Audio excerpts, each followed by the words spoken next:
రాష్ట్రం ఆర్థికంగా బాగా లేదు, అప్పు పుడతలేదు, అనా పైసా ఎవడు ఇస్తలేడు. ఎవరినైనా కలవడానికి పోతే బ్యాంకర్లు దొంగలను చూసినట్టు చూస్తున్నారు తెలంగాణ రాష్ట్ర ప్రతినిధులను. ఎవడు ఢిల్లీకి పోతే అపాయింట్మెంట్ కూడా ఇస్తలేడు, వీడు వస్తే చెప్పులు కూడా ఎత్తుకుపోతాడేమో అన్నట్టుగా ఆ పరిస్థితి ఉంది దేశం ముందల.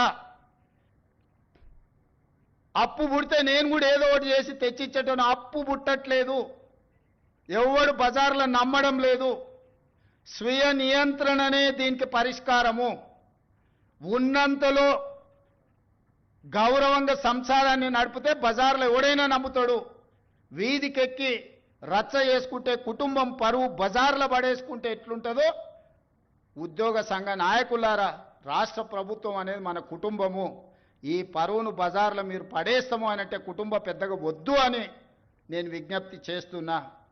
ఈ రాష్ట్ర ప్రభుత్వాన్ని నడుపుతున్న నేను కూడా అట్లనే ప్రణాళిక వేసుకొని రూపాయి ఎక్కడ ఉంది ఎక్కడ ఖర్చు పెంచకుండా దుబారా మొత్తం తగ్గించి ముఖ్యమంత్రిగా ఎక్కడికి పోయినా నాకు ప్రత్యేక విమానం తీసుకొని పోవచ్చు. ప్రత్యేక విమానం కాదు కదా, మామూలు విమానంలో కూడా ఎకానమీ టికెట్ కొనుక్కొని పోతున్నా. విదేశాలు పోతే కూడా ఫస్ట్ క్లాస్ ఏది కావాలన్నా ముఖ్యమంత్రికి ఆ హోదా ఉంటుంది.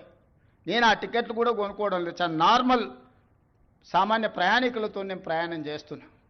నన్ను కోసినా కూడా 18,500 కోట్ల రూపాయల కంటే ఎక్కువ ఆదాయం లేదు. ఏం చేస్తారా నన్ను చెప్పురు ఉద్యోగ సంఘాల నాయకులను అడుగుతున్నా, ఏం చేస్తారు? నన్ను కోసుకుంటే తింటారా, వండుకొని తింటారా, ఏం చేస్తారు? లేదు, ఉన్నదే 18,500 కోట్లు, ఎట్లా వంచుదామో చెప్పండి. ఏది ఆపమంటారో చెప్పండి. వృద్ధాప్య పెన్షన్లు ఆపమంటారా?